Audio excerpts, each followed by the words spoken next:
The winter is almost upon us, and here at Greekosophy, in our back garden, we have been growing tomatoes for the past few months. And unfortunately, our tomato plants are still full of tomatoes, but because of the weather, it's impossible for them to ripe soon enough.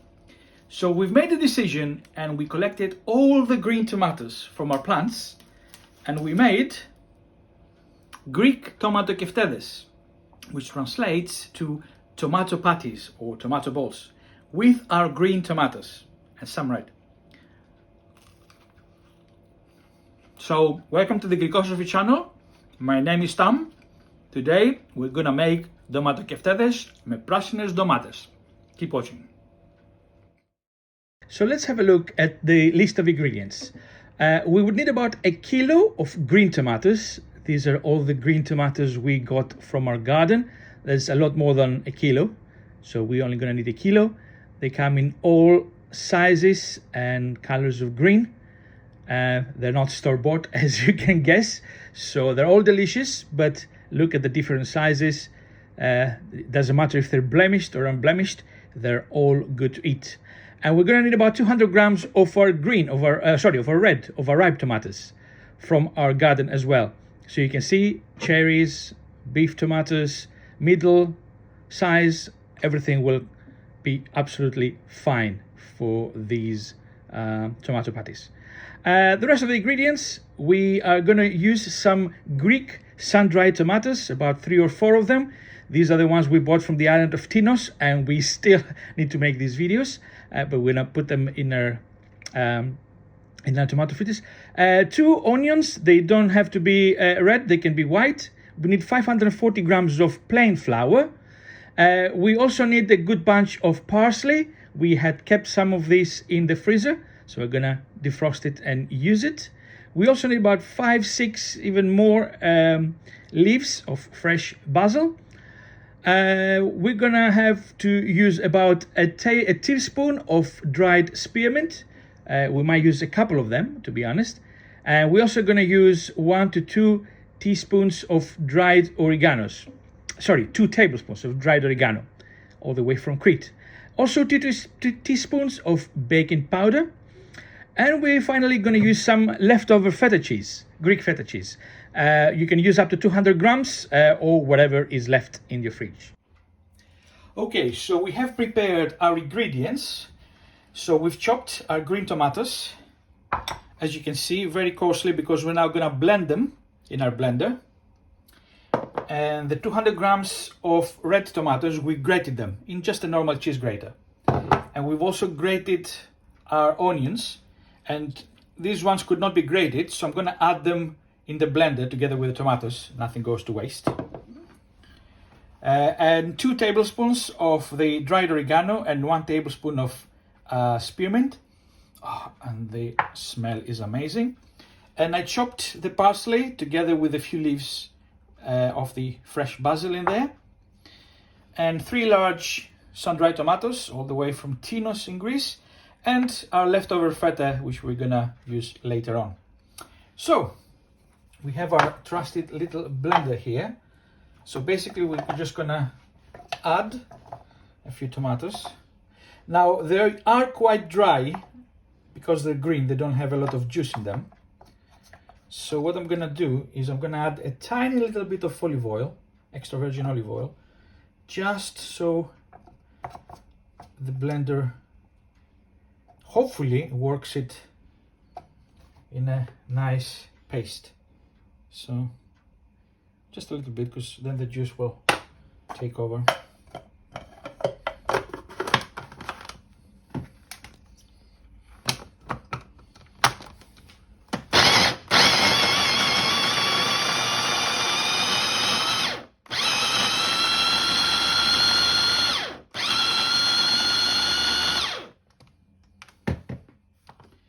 Okay, so you can see, so there's plenty of juice in there, and there's a nice paste to use. So what we need to do is add it to another bowl and continue with the remainder of our green tomatoes.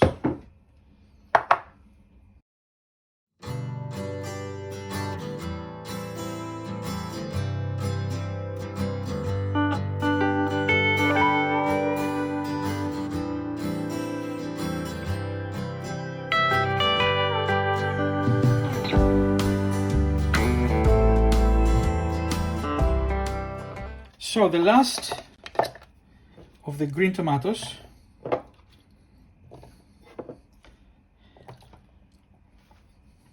So it's time to add a few bits of onion that we couldn't grate.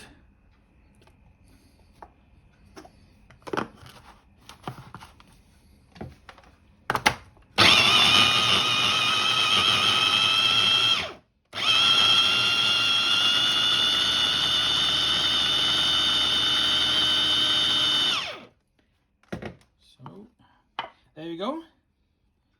So we can get rid of the knives.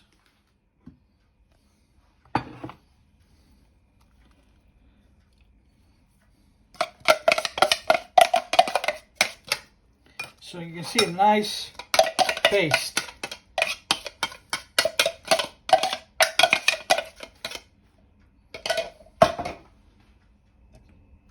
So we're taking a large bowl and we've added our flour. We passed it through a sieve so it's nice and fluffy, and we've added the baking powder and we gave it a nice stir. And now all we need to do is just make a little bit of a well in the middle and add the paste. There we go. Now don't worry if there's a lot of liquid, we can always add more flour at the end. So now we're gonna add the grated red tomatoes with the juices. We're basically adding the ingredients. The grated onions with the juices. And we're gonna crumble the feta cheese. It's gonna crumble more as we make little fritters and balls out of it, so don't worry if it's too coarse at the moment. So we give that a nice stir again to amalgamate all the ingredients all the way from the bottom to the top. And now we add the fresh herbs.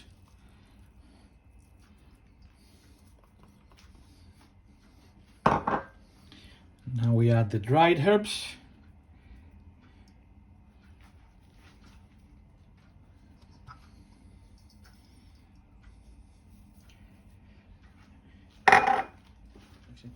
And I've just remembered that I forgot to slice and finely chop the sun-dried tomatoes. So I'm just gonna do that now.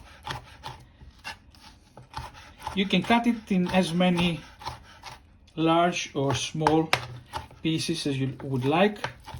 I like to cut them as thin as possible.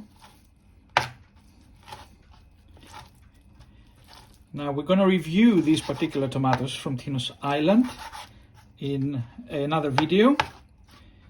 And we're going to add the link to it in case you want to see it. And all of it goes there. And Nadia, as always, is stealing the food. And last but not least, a couple of pinches of black pepper and salt.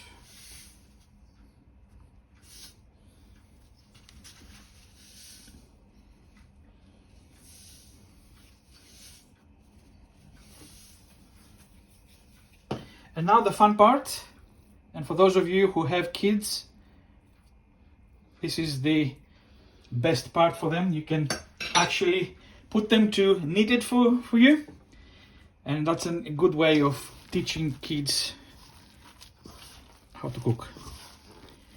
So we need to make sure that all the ingredients are mixed well with the flour. You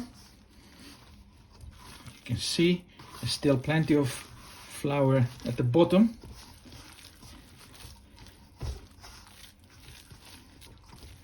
But as I said, if you use up all the flour at the bottom and the mix is still a bit soft and watery, you can always add more flour.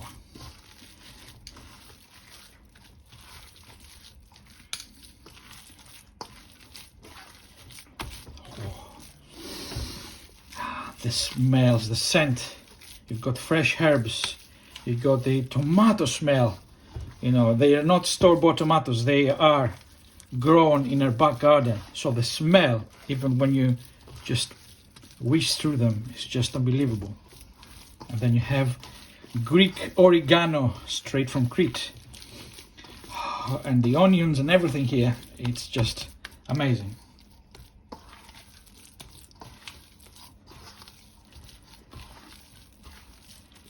I think it needs a little bit of flour. As you can see, there's still a bit watery, so you need this to be able to stand on its own, ideally, when it's fried. Okay, maybe 2-3 tablespoons of flour. Just add it there. Okay.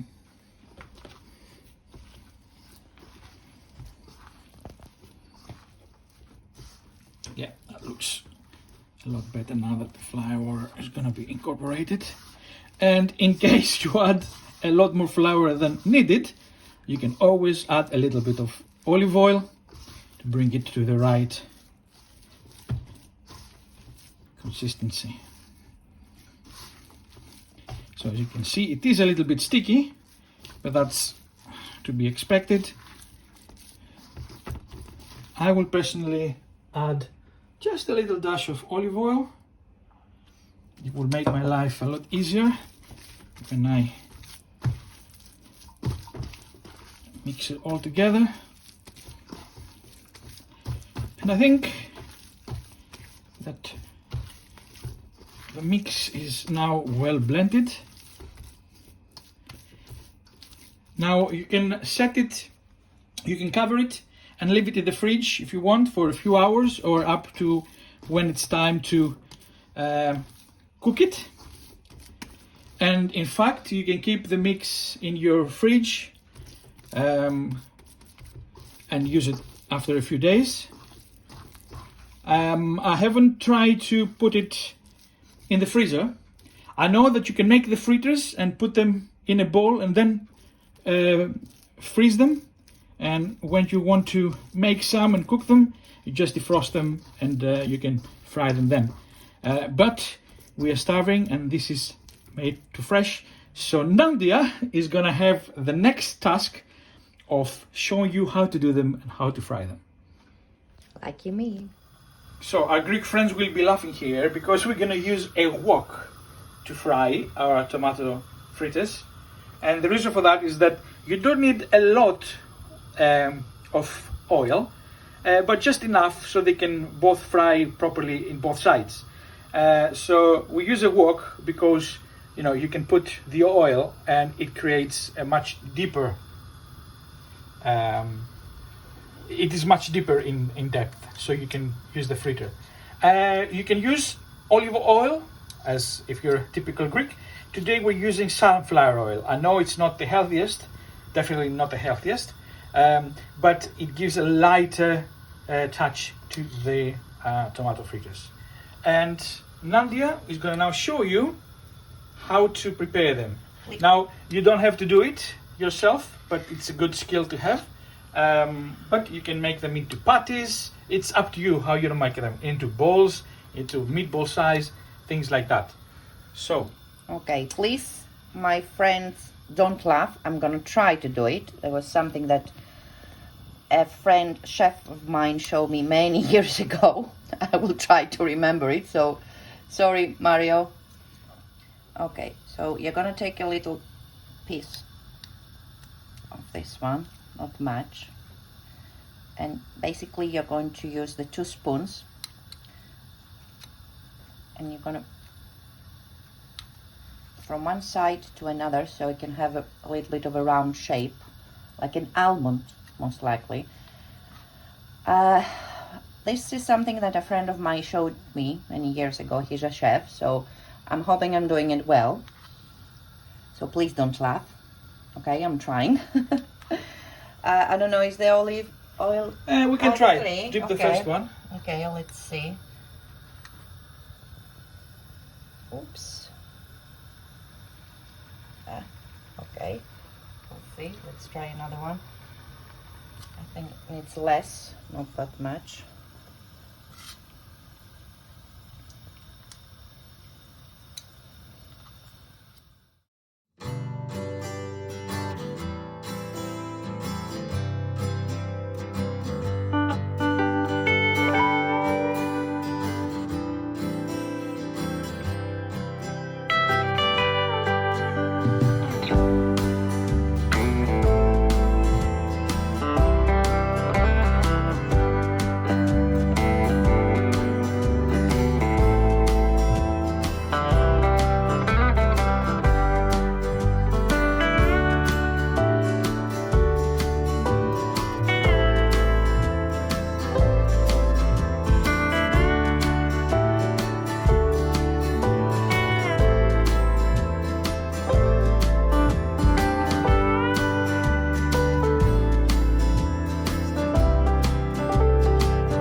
Now, in case you find that the inside of the tomato fritter, it still needs a little bit of cooking, it feels a little bit raw, what you can do is once you put it in the pan, you can squish it so it becomes kind of a patty of a fritter. You can see now.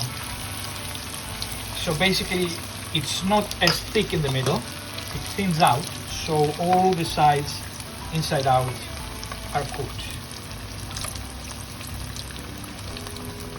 It all depends on your preference. There is no meat in there, it's all fresh ingredients. So if you want it crispy on the outside and a little bit of rawness, if we can call it that, inside, that's fine. But if you prefer that it's well cooked inside out, then you can give it a squash.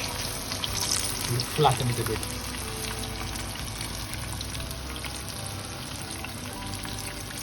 Or you can make it into patties directly, flat round patties, and that will be also fine.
Look how many we've made up to now.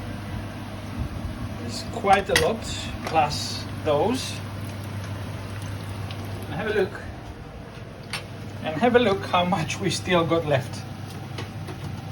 So if you feel that you've got enough, you don't need to fry them all. You can cover it, refrigerate it, and make fresh ones when you're hungry. It will last for a few days in the fridge. You have nice, crispy, hot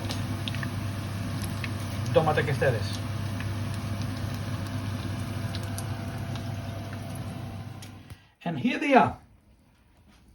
As you can see, in various sizes. So you can create smaller, bite size, larger. As I said, it's fun when the kids are around because you can have them create their own sizes and shapes. And this is so healthy. All we've used is our tomatoes from our back garden, sun-dried tomatoes from Greece, organic, feta cheese, fresh herbs, dried herbs, a bit of flour or a lot of flour, and some onions. Very healthy and very tasty.